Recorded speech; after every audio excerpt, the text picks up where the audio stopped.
여러분 반갑습니다.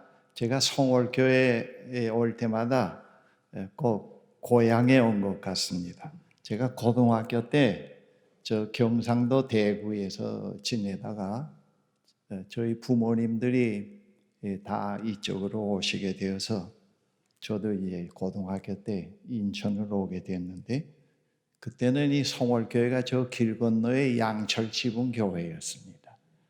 그때 박도삼 목사님이 이제 목사님으로 부임하신 때인데, 박도삼 목사님이 본인 자신이 자기가 목사 된 이후에 제일 먼저 세례를 첫 번으로 준 사람이 저라고 그렇게 말씀하셨습니다. 이 고등학교 때 와서 우리 김형근 장로님, 정치도 장로님, 그 당시 또 뭐 여러분들과 함께 여기 대학교 다닐 때까지 교회 생활을 잘 했습니다. 몇 번 오긴 왔습니다만은 올 때마다 꼭 고향에 온 느낌을 갖게 됩니다.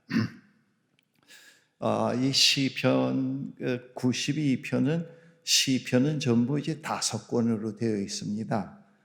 그런데 시편 92편은 제 4권에 속해 있는 시편인데, 이 시편은 누가 지었는지 그 저자가 밝혀져 있지는 않습니다. 그런데 대강 추측해 볼 수 있는 것은 아마 그 당시 랍비나 유대인 랍비나 또는 경건하게 생활하는 하나의 그 제사장 가운데 한 사람이 이 시편을 지은 것으로 생각이 됩니다. 이 시편의 그 주제가 찬양하라 주께서 하신 일, 그것이 이제 이 시편의 주제가 될 수 있는데, 그 괄호 안에 어떤 성경에 보면은 안식일에 부르는 찬송시로 되어 있기도 합니다.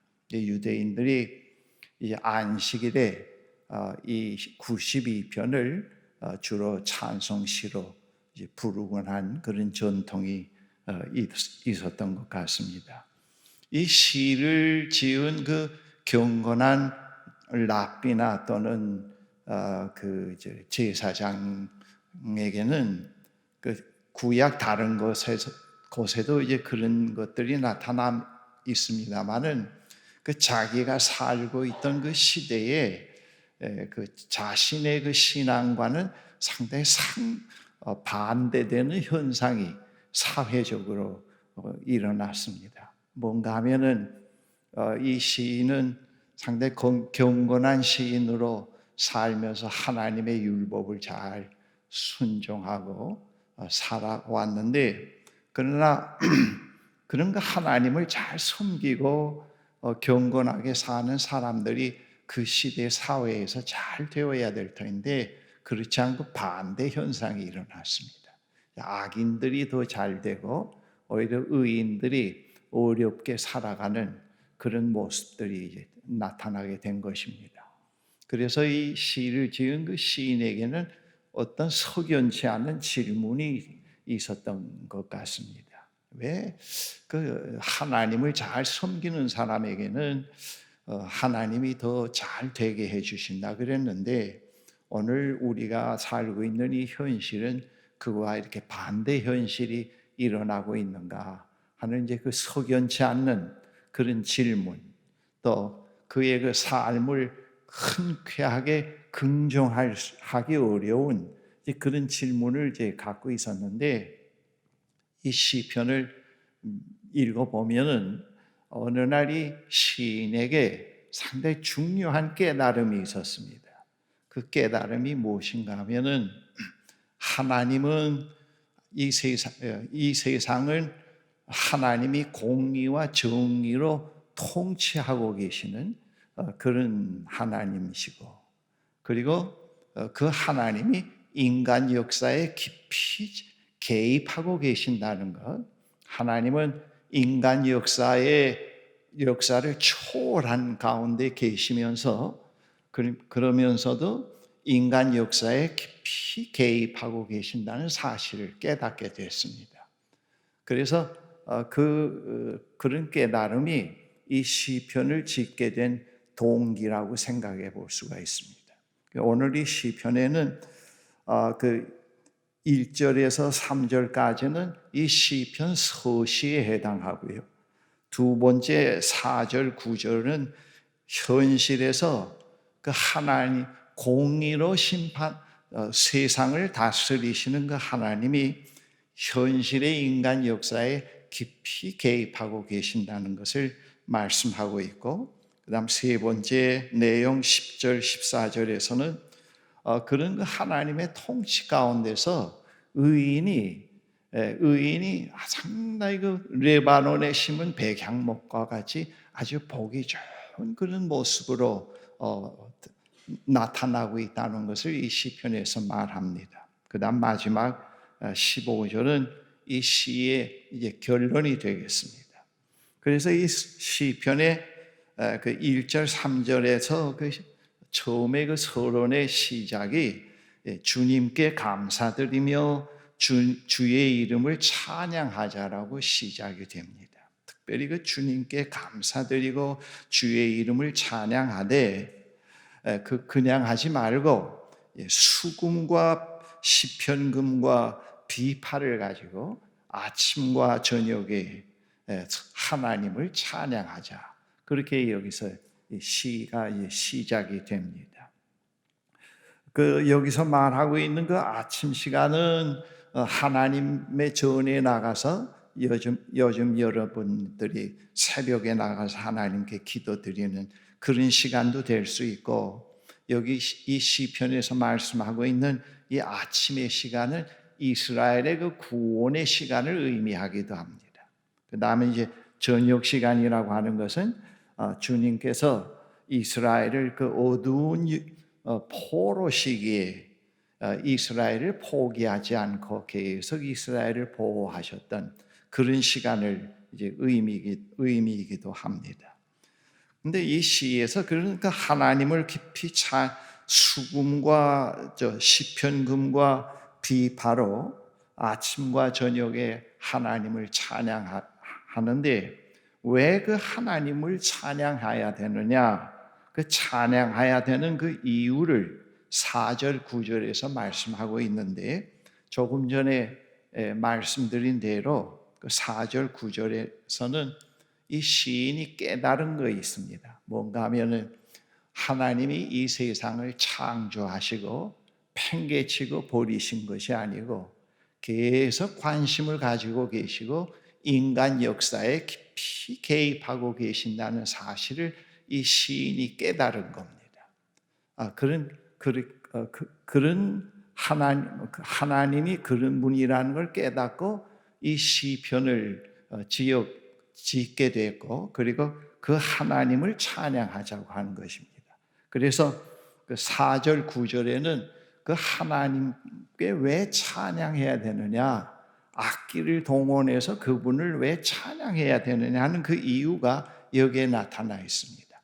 도무지 우매한 자들은 깨닫지 못하는데, 그 하나님이 하신 일을 깨닫지 못하는데 자기는 그걸 이제 깨달은 겁니다. 그래서 그 사실을, 하나님이 세상을 창조했다고 하는 그 사실을 찬양하자가 아니고, 세상을 창조하시고 계속 세상에 대해서 깊은 관심을 가지고 계시고 인간 역사에 개입하고 계시는 그 하나님을 우리를 찬양하자. 우리는 대부분 그 하나님을 찬양하고 하나님께 감사하자가, 다른 사람은 다 안 돼도 나만 잘 되고 복 받았다고 하는 데서 대부분 감사가 이제 되지 않고 감사의 조건이 나오곤 하는데, 이 시편에서는 내가 혹시 코로나의 확진에 걸려 있더라도 하나님을 찬양하자. 또 내가 혹시 사업이 다 실패해서 사업이 안 되더라도 하나님을 찬양하자. 내 자녀들이 다른 집 가정의 아이들보다 잘 못 되더라도 하나님을 찬양하자. 그런 뜻을 여기서 포함하고 있습니다. 여기서 하나님을 찬양하고 하나님을 높이자고 하는 그 뜻은, 하나님은 공의로 이 세상을 통치하고 계시는 분이고 그 공의의 하나님이 우리 인간 역사에 깊이 개입하고 계시기 때문에 우리는 그 하나님을 찬양해야 된다. 우리 상황이 좋은 상황이건 나쁜 상황이건 간에 그건 상관하지 말고 그 하나님을 찬양하자고 하는 그 하나님에게다 초점을 맞추고 있습니다. 이 시편을 여러분들이 깊이 몇 번 읽어보시면은 우리 기독교인들이 하나님을 믿는 백성들이 이 세상에서 우리의 신앙의 초점을 신앙의 그 근거를 어디에 두어야 되겠는가? 우리의 찬양과 감사가 어디에 기초해야 한다는 것을 깨닫게 됩니다. 그것이 바로 이제 이 찬양의 이제 이유가 될 수가 있겠죠. 오늘 그 4절 9절에서 바로 이제 그것을 이제 말씀하고 있는데 이 시인이 깨달은 것은 그 9절 4절에 보면은 그 의인의 번영과 악인의 번영과 그 잘 되는 것이 영구한 것이 아니고 아침에 꽃이 아침에 피었다가 저녁에 사라지는 것과 같이 아주 잠깐이라는 것. 공의의 하나님의 통치 속에서는 악인의 번영이 영구할 수 없다는 걸 여기서 말해주고 있습니다. 그리고 그 사실 자체가 악인의 번영 자체가 영구하지 못하다는 것은 그 사실 자체가 하나님이 인간 역사에 깊이 개입하고 계신다. 그것을 여기서 얘기해 주고 있습니다. 악인의 번영이 영구하지 못하다. 그러나 그런 하나님의 공의로운 통치 속에서 의인은 레바논에 심은 백향목과 같이 아주 보기 좋은 그런 것으로 나타난다 그겁니다. 그 반응이 그렇게 나타난다. 그렇게 여기서 말씀을 합니다. 여러분 그 집에 돌아가셔서 4절 9절의 내용을 읽어보면 악인의 상태와 의인의 상태를 여기서 이렇게 두 가지가 여기 나타나 있습니다. 여러분 그 시편 1편에 보면은 그런 이제 말씀이 있습니다. 이제 그 의인은 하나님께서 원하시는 뜻대로 살고자 하는 그 의인은 악인의 꾀를 쫓지 아니하고 악한 자들과 함께 자리를 하지 않고 그들과 함께 서지 않으면서 주야로 하나님의 말씀을 늘 묵상하는 사람들이다. 벌 받을까 봐 무서워서 성경을 읽고 그 성경을 묵상하고 오늘 교통사고를 면하기 위해서 성경 석장을 읽고 일어나고 새벽 기도를 하는 것이 아니고 하나님이 진정 원하시는 길이 뭐일까? 하나님이 진정 우리에게 요구하시는 뜻이 무엇일까? 그걸 알기 위해서 주야로 즐겨서 여호와의 율법을 주로 묵상하는 사람은 어떻게 이 현실 속에서 그 삶의 모습, 라이프 스타일이 나타나는가 하는 것에 대해서 시냇가에 심은 나무와 같은 모습으로 묘사하고 있습니다. 여러분 그 팔레스타인 지역에는 사막이기 때문에 시냇가에 심은 나무처럼 이렇게 늘 푸르고 자기 계절을 상황에 영향받지 않고 상실하지 않고 계절을 따라서 열매를 맺는다는 것이 그렇게 그 흔하게 볼 수 있는 상황 모습은 아닙니다. 그런데 주야로 하나님의 말씀을 묵상하고 그의 뜻대로 살고자 하는 사람들 그 모습을 말이죠. 시냇가에 심은 나무로 묘사하고 있습니다. 아주 늘 푸른 나무, 계절을 상실하지 않고 있는 그런 모습들, 그리고 계절에 따라서 열매를 맺는 모습으로 나타난다. 이 시편에서 바로 그것을 얘기합니다.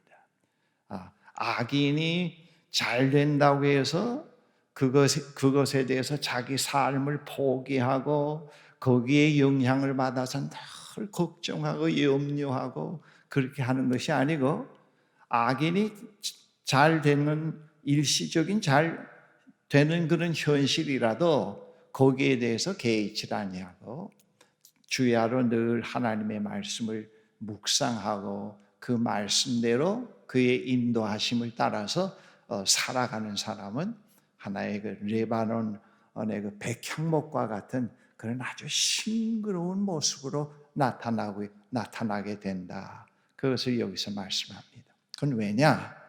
하나님이 이 역사에 개입하고 계신다는 사실을 알고 하나님의 뜻을 따라 살아가는 사람들은 그런 모습으로 언제나 나타나게 된다.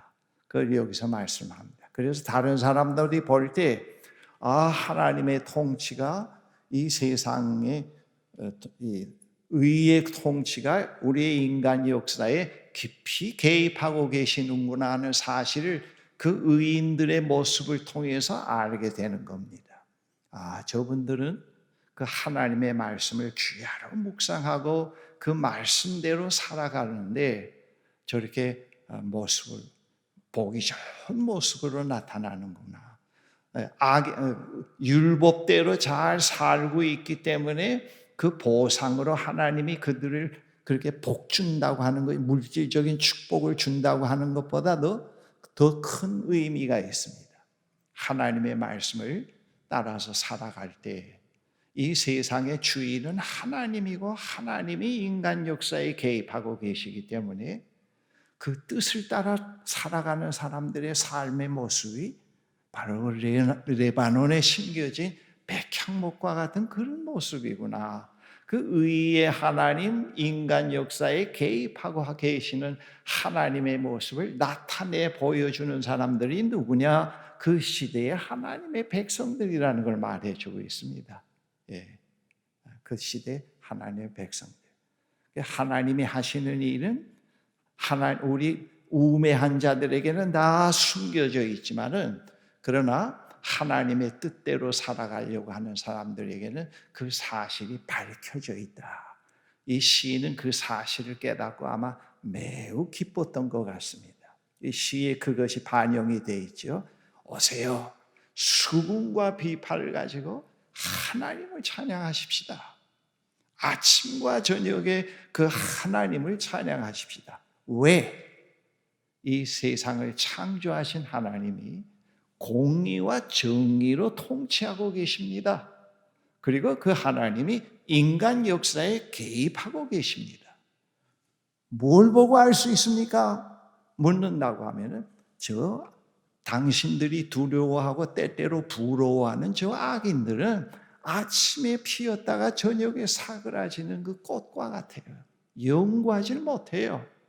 그것을 보여주고 있고 하나님의 통치가 의롭다고 하는 것, 또 하나는 하나님의 율법을 주야로 쭉 묵상하고 그 율법대로 그의 빛의 인도하심을 따라 살아가는 사람들 보세요.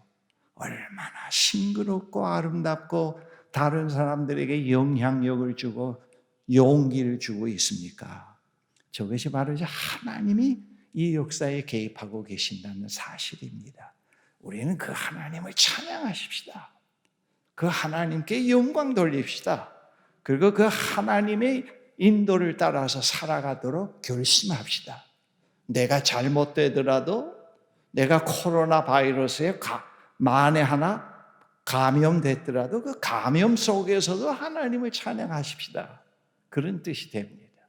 여러분, 지난달에 어떤 분이 카톡을 보내주었는데 그 카톡에 어떤 내용이 있는가 하면은 이태리의 그 어느 의사의 그 고백의 그 기도문과 같은 내용이 이제 들어 있었습니다.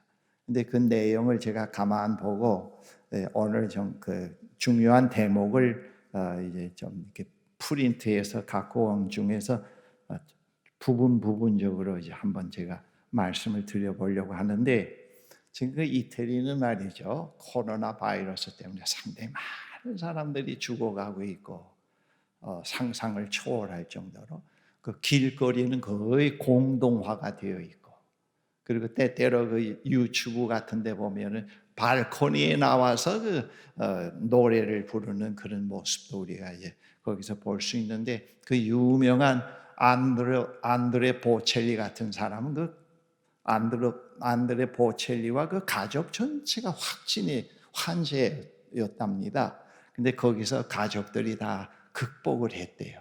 그래서 그 사람이 그 로마에 있는 그 하나의 그 교황청 앞 안에서 밖에서 전 세계 코로나로 이제 고통 당하고 있는 사람을 위해서 한 15분 정도짜리의 그 노래를 부른 주기도 뭐 아메 마리아 그것이 이제 카톡에서 제가 봤는데 상당히 요였어요.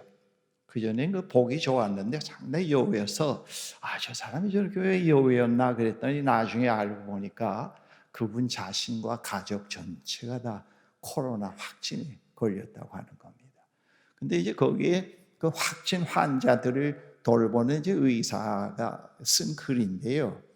처음에는 그 의사가 자기에게 한두 명 온 사람들을 이렇게 확진자를 돌봤는데 얼마 못 가서 하루에 100명, 200명씩 다가오니까 자기는 의사가 아니고 이제는 분류 작업을 하는 분류 작업사 직업을 하는 그런 사람으로 자기가 바뀌었다고 하는 것을 얘기를 하고 있는데 그 확진자 가운데 누가 있었는가 하면은 개신교 75세 난 목사님 한 분이 왔어요. 이태리 사람인데. 근데 그 확진자 수용 시설에 들어왔는데 성경을 갖고 들어왔다고 합니다. 근데 그 75세 난 의사인데 말이죠. 그 의사가 그 자기 몸도 참 그 어려울 터인데 확진자 그 침대를 찾아다니면서 성경을 읽어주고 기도를 해주고 위로를 해주는 것을 이 의사가 본 거예요. 깊은 회의와 고통 속에 있던 이 의사가 자기 부모가 어릴 때 예수 믿는 걸 보고 비판을 하고 그랬는데 깊이 반성을 하고 신이 없다고 얘기하고 과학자는 신을 믿는다는 것은 합당치 않다고 생각했는데 그 의사를 보고는 많은 깨달음이 있게 됐어요. 그리고 동료 의사들과 함께 그 의사의 목사님의 이야기를 듣고 기도를 하게 되고 하나님의 도우심을 받기 시작을 했습니다. 근데 그 중에서 제가 한 대목을 읽어드리겠는데 그 사람이 쓴 내용의 글입니다. 9일 전에 75세 된 한 목사 한 분이 병원에 입원했습니다. 이태리 목사예요. 그는 친절한 사람이었습니다. 그는 호흡하는데 심각한 어려움을 가지고 있었습니다. 그런데도 그는 성경을 가지고 있었고 죽어가는 환자들의 손을 붙잡고 그 성경을 그들에게 읽어주는 모습을 우리에게 보여주었을 때 깊은 감명을 받았습니다. 우리 의사들은 모두 지쳤고 낙심했고 정신적으로 육체적으로나 우리의 생이 전부 다 이제 끝장이 나 있을 정도로 그런 매너리즘에 빠져 있었습니다. 우리에게 시간이 있을 때 우리는 그 목회자의 말씀을 듣곤 했습니다. 우리는 철저한 인간 한계에 도달했습니다. 우리는 더 이상 아무것도 할 수 없었습니다. 사람들이 매일 죽어가고 있었습니다. 우리는 기진맥진했습니다. 우리 동료 중 의사 2명이 벌써 죽었고 다른 동료들은 감염이 되어 있었습니다. 우리는 하나님께 도와달라고 기도하기 시작을 했습니다. 우리는 쉬는 시간 몇 분이 잠시 쉬는 시간이 생길 때마다 기도하기 시작했습니다. 나의 동료들이 서로의 이야기를 할 때 우리는 이 사실을 도저히 믿을 수가 없었습니다. 우리가 기도한다는 그 사실을 말합니다. 비록 우리는 언젠가 격렬한 불신자들이었습니다. 과거에 우리는 이제 매일 평안을 구하고 있으며 하나님께서 우리가 병자들을 돕는 일을 계속 할 수 있도록 도와달라고 기도합니다. 어제 그 75세 된 목사님은 세상을 떠났습니다. 3주 동안 여기에서 120명 이상의 죽음을 보아왔음에도 불구하고 그분은 계속해서 침착한 태도로 그들을 도왔습니다. 그 목사님이 세상을 떠난 이후에 우리는 그분을 늘 생각하면서 우리도 그분의 뒤를 따를 수밖에 없다고 하는 것을 생각하며 기도로서 하루하루를 보내고 있습니다. 나는 6일 동안 집에 가지 못했습니다. 나는 마지막으로 식사한 것이 언제인지도 모르겠습니다. 나는 지구상에서 나의 무가치함을 깨닫기 시작했습니다. 내가 마지막으로 한 호흡을 쉴 때까지 다른 사람들을 끝까지 돕고 싶습니다.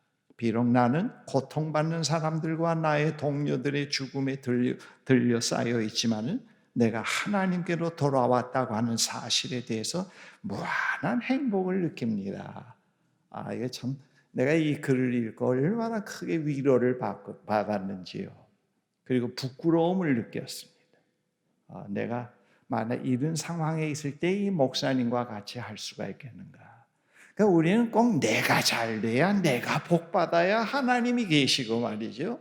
그분을 찬양할 이유가 있다고 생각하는데, 사실 이 세상에서 사는 하나님의 백성들은 하나님 손에 쥐어진 악기입니다. 하나님은 우리들의 삶을 통해서 하나님이 의로 통치하고 계시고 인간 역사에 개입하고 계신다는 사실을 보여주십니다. 인간의 활동을 통하지 않고는 하나님이 어떤 분이라는 걸 보여주시기가 어려워요. 그래서 예수님도 인간으로 오신 거 아닙니까? 그렇죠? 그런데 그래서 우리는 그런 의미에서 볼 때 하나님의 손에 들려진 악기라고 말씀드릴 수가 있습니다. 그리고 하나님께서 제석에서 그 악기인 우리를 통해서 연주를 통해서 자기가 누구라는 걸 우리에게 이제 보여주시는 그런 분이라고 하는 겁니다. 그런데 우리는 내가 복받고 아이들이 남의 가정보다 더 잘 되고 남은 다 망해도 내 사업만 잘 되면 하나님이 계시다고 하고 그걸로 하나님의 영광을 드러낸다고 생각하는데 사실 그거는 그렇게 좋은 건 아닙니다. 확신자가 되었지만 성경을 들고 확신자가 있는 그룹 속에 들어가서 조금도 두려워하지 않고 깊은 평강과 자유함 속에서 확신자 한 사람 한 사람을 찾아다니면서 위로하고 말씀을 읽어준다고 하는 거기에서 하나님이 계시다는 걸 볼 수 있다. 그 연주에 무슨 말인지 알겠어요? 우리는 하나님의 손에 들려진 하나의 악기다. 그 악기 중에서도 바이올린으로 국한하면 바이올린 연주자다. 내가 지금 금년에 80을 넘어서고 있는데 금년이 아니고 작년부터 그런데 내가 가만 생각해 보면 나는 하나님의 손에 들려진 바이올린으로서 계속 하나님께로부터 길들여져 오고 있다. 소년기보다 청년기보다 중년, 장년기, 노년기에 들어와서 그래도 하나님의 음을 젊을 때보다 조금 더 잘 낼 수 있는 자리에 왔다 볼 수가 있겠죠. 그렇죠? 그 바이올린이 나라고 하는 임영수라고 하는 바이올린은 거의 80여 년을 하나님의 손에 의해서 길들여져 왔다. 그렇게 얘기할 수가 있습니다. 이 나이가 들어가니까요. 지금 이 보청기는 안 꼈는데 조금 시끄러운 소리에서 상대방이 얘기하면은 한 문장을 얘기하면 거기서 몇 가지 단어가 잘 안 들릴 때가 있어요. 뭐라 그랬지? 그 묻지는 않습니다. 그냥 슬쩍 넘어가도 되니까 그 뭐 중요한 얘기가 아니니까 죽고 사는 문제가 아니니까 그렇지만은 그런데요 하나 달라지는 게 있어요. 이 젊은 시절에는 내밀한 데서 조용히 들려오는 하나님의 음성이 잘 안 들렸어요. 근데 이 나이가 들어가고 귀가 점점 이렇게 외적인 소리를 듣기가 좀 둔화되어 가는 느낌을 늘 갖고 있는데도 이제는 젊은 시절보다 내밀한 하나님의 음성이 거부할 수 없는 내면의 하나님의 음성이 점점 명확하게 들리기 시작하네요.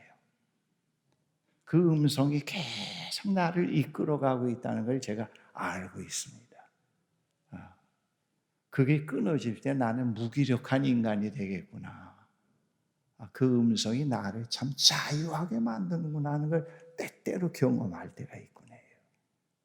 그러니까 여러분, 지금 이 코로나 바이러스가 있지만은 하나님의 통치 속에 이 세상이 있어요. 하나님이 인간 역사에 개입하고 계신다고요. 그래서 우리는 매일매일 악인이 잘 되는 것, 어떤 불의한 일들이 자꾸 되는 거에 전부 초점을 맞추어서 한숨을 쉬고 잠 못 자질 말고 이런 상황에서도 하나님이 하시는 일을 볼 수 있는 안목을 가져야 돼요.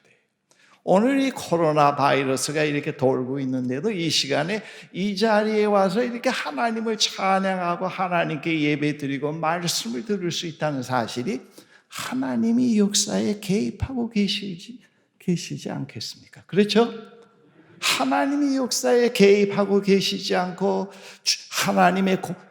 하나님이 공의와 의로 이 세상을 지배하고 계시지 않는다고 하면은 우리가 왜 이런 공연부를 하겠습니까? 그렇지 않아요?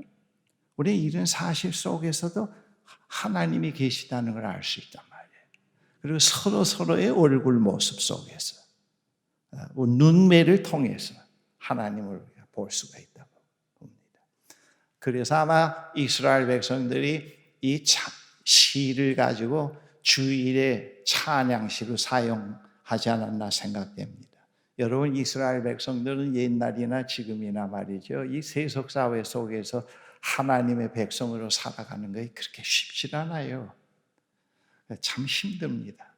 거의 스트러글, 투쟁입니다. 그리고 율법이라는 또 그런 규범을 갖고 있기 때문에 그 율법을 세속사회 속에서 지켜간다는 건 쉽지 않아요. 그러나 그런 한 주간을 살다가 안식일에 하나님 앞에 가서 그 모든 생의 짐을 내려놓고 하나님의 영으로 또 새로운 리뉴얼을 받고 그리고 그 하나님께로부터 생의 목적을 새롭게 찾게 되고 그리고 다시 세속사회 속에 나가서 하나님께 하나님의 백성으로 살게 되면서 이 영원한 안식이 이제 다가오고 있다고 하는 거예요. 현재의 매주마다 다가오는 안식일을 넘어서서 저 완전한 온전한 자유와 평화와 하나님의 통치가 온전히 이루어지는 안식일이 지금 오고 있다는 것을 그들은 늘 기다리고 있었다고 볼 수가 있습니다. 그래서 이 시편은 상당히 종말론적인 의미도 있다고 볼 수가 있습니다.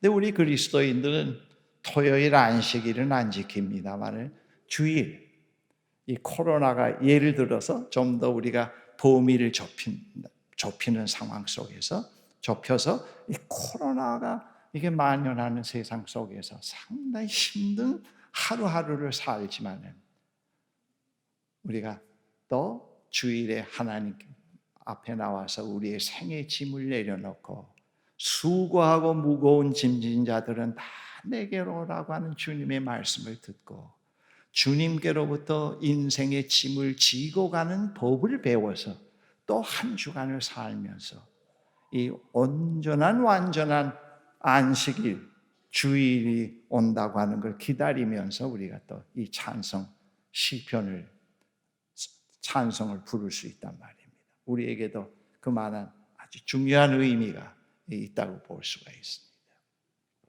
마지막으로 제가 이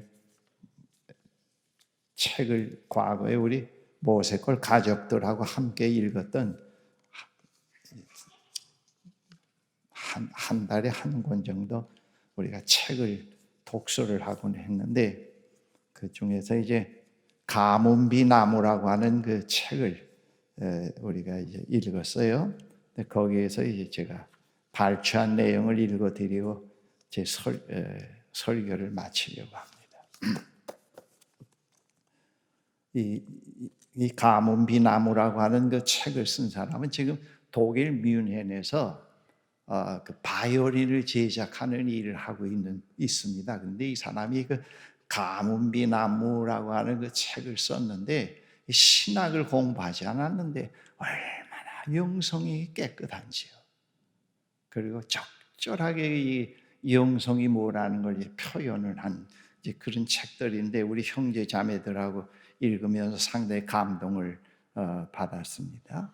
근데 거기에 이제 있는 글을 한 몇 문장을 제가 발췌한 내용만 읽어드리겠습니다. 우리는 아담아라부터 지어졌지만 흙으로 지어졌다고 하는 겁니다. 단순히 물질 덩어리가 아닙니다. 우리는 보이는 물질로만 이루어지는 것이 아니라 신비로운 영혼을 가지고 있습니다. 어떻게 그 물질에 영혼이 깃들었을까요? 생각만 할수록 신비롭습니다. 아담, 즉 인간은 예술과 학문을 만들어냅니다. 사랑과 희망을 느낍니다. 제한성과 유한성으로 괴로워합니다. 두려움과 행복을 느끼며 죄를 지을 수도 있고 성실히 살아갈 수도 있습니다. 인간은 자기가 누구인지 무엇을 해야 하는지 스스로 묻습니다. 가치 있는 것이 무엇이고 문제 있는 것이 무엇인지 묻습니다. 지성으로 세계를 연구하고 인간에게 인간이 수수께끼로 남습니다. 이러한 행위에 영성이 더해져서 인간 영혼은 신비로운 불꽃을 갖게 됩니다.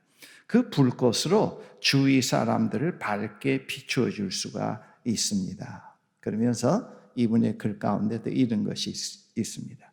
우리가 다른 사람을 대하는 그 세심함에서, 하나님의 세심함이 우리가 깨어 있음에서 그의 임재가, 우리의 태도에서 그의 공평함이, 우리의 행동에서 그의 진리가 보입니다. 우리가 서로 용서하는 모습에서 그의 자비가 보입니다. 우리가 서로 사랑할 때 우리는 하나님의 일에 참여하는 것이 됩니다.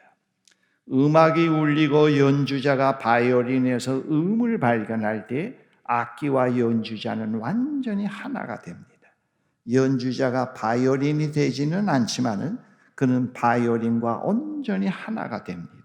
바이올린을 연주하는 동안 뗄 수 없는 공동의 울림이 탄생합니다. 그랬습니다. 다른 좋은 얘기도 있습니다만은 제가 이 정도로 소개하고 마치겠습니다. 여러분, 우리는 그 하나님의 악기예요. 그렇죠? 한번 오늘 저녁에 돌아가시면은 한번 생각해 보십시오. 내가 한 예수 믿은 지가 몇 년 됐는가? 한 50년 된 분은 나는 하나님의 손에 50년 동안 하나님의 손에 들려진 바이올린인데 하나님의 교향곡을 내가 지금 초기에보다 지금 더 잘 음을 내고 있는가? 이 바이올린은요, 100년 높은 산에서 100년 동안 온갖 풍상에서 견뎌낸 가뭄비 나무로 만들어질 때만 제대로 소리가 난대요. 그리고 명장에 의해서 그것이 만들어졌을 때, 그걸로 끝나지 않고 명장의 훌륭한 바이올리니스트의 손에 들려서 그게 길들여졌을 때, 그래서 아주 유명한 바이올린 연주자가 10년, 30년 쓴 바이올린이라고 할 때는 새로 만든 것보다 값이 배나 더 비싸잖아요. 길들여진 거기 때문에 우리가 그런 생각을 해봐야 될 것 같아요. 내가 이거 30년 동안 하나님의 손에 길들여졌는데 제대로 소리가 나고 있는지 그런 생각을 해봐야 되겠습니다. 그렇죠? 그런 생각을 해봐야 되겠습니다. 저도 때때로 그런 생각을 해봅니다. 80여 년 동안 하나님 손에 길들여져 있는데, 그러나 좀 때때로 생각을 해보면은 그런 건 느껴져요. 그 하나님의 손에, 우리는 하나님을 믿으면 하나님께로부터 자꾸 하나님을 설득해서 내가 원하는 바를 많이 받아내는 게 신앙의 목표처럼 생각을 하지 않습니까? 그런데 이제 그건 아니고요. 그건 아니고, 하나님이 우리에게 설득당할 수 있는 하나님이라고 하면 그런 하나님 뭐 하려 믿겠어요? 하나님은 우리에게 설득당하지 않고, 나도 처음 예수를 믿을 때는 하나님을 자꾸 설득하려고 그랬다고요. 설득. 금식하면 하나님이 감동해서 뭘 잘 준다. 헌금 많이 내면 뭐 잘 준다. 난 그렇게 생각했거든. 그런데 이 하나님을 설득해 가려고 하니까 얼마나 얼마나 힘든지요. 기도도 자꾸 막히고 뭐라고 기도해야 하나님이 설득이 될지 막막하기도 하고. 근데 나 점점 깨닫게 된 거는 내가 하나님께 길들여져 가고 있구나 하는 걸 깨닫게 된 거예요. 그렇게 되면서부터 이 신앙의 태도가 바뀌어지더만요. 자꾸 하나님께 나를 위탁하게 되고 많은 걸 내려놓게 되고 버리게 되고 자유의 영역이 내면에 더 깊이 생겨나기 시작을 합니다. 그런 걸 이제 경험을 하게 되는데, 그래서 지금 돌이켜 보면은 과거보다는 지금 좀 많이 달라진 건 있어요. 허세가 많이 빠지고 욕심에서 많이 빠지고 명예욕에서 많이 벗어나 있고 내면의 자유의 영역이 더 많이 넓어져 있다고 하는 거, 그거는 내가 인정을 해요. 언젠가 제가 신학교를 졸업하고 조그만 달동네에서 한 150명 모이는 교회에서 목회를 했다고 해요. 근데 그 교회가 지금 서울 목동에 나가서 큰 교회가 됐어요. 그때 그 고등학생이 히브리 대학에서 10년 공부해 가지고 와서 담임 목사로 있는데 상당히 큰 교회가 됐습니다. 교인도 많이 모이고. 그런데 한 45년인가 되는 해인데 와서 집회를 해달라 그래요. 그래서 이제 갔어요. 반갑게 가서 이제 하니까 그때 그 조그만 달동네에 있을 때 교인들 가운데 그 청년들, 남녀 청년들이 권사도 되고 장로도 된 분들이 있는데 벌써 그 중에서 세상 떠난 분도 있더라고요. 은퇴한 분도 있고 또 그때 장로님들은 다 세상 떠나고 한 분만 남아 있더라고요.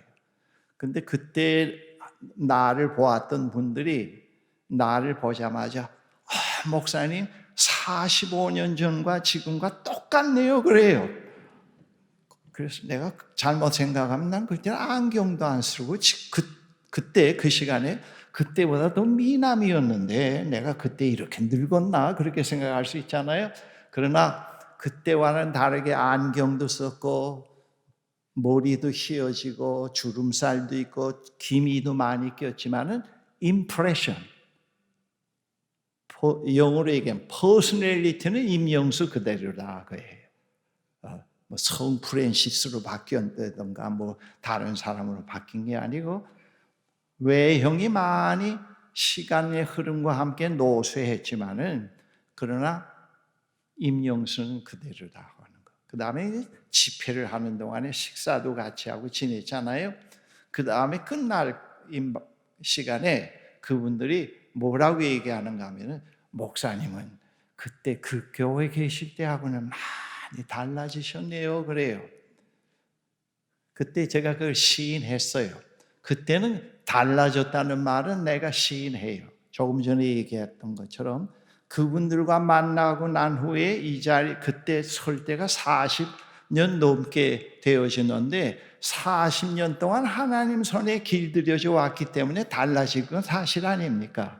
그때 그 인정을 했다고요. 그러면 내가 그동안 많이 깨달았고요. 하나님 아는 지식도 많이 달라졌고요. 그리고 미련함에서 많이 벗어났고요.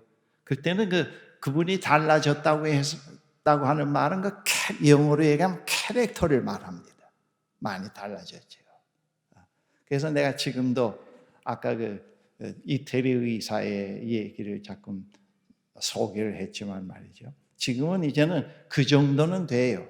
내가 혹시 불행한 가운데 있고 내 자녀들이 제대로 안 된다고 하더라도 하나님이 없다고 하지 않을 수 있다.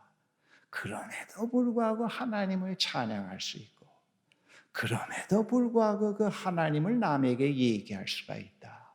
그 정도는 내가 성숙됐다고 하는 것을 제가 알고 있습니다. 지금도 가난하지만은 물질적 복은 많이 받지 못했지만은 그러나 하나님을 찬양할 수 있다는 것. 그거와 상관없이 그 하나님을 찬양할 수 있다고 하는 것. 우리는 그 하나님을 믿어요. 여러분 아세요? 예.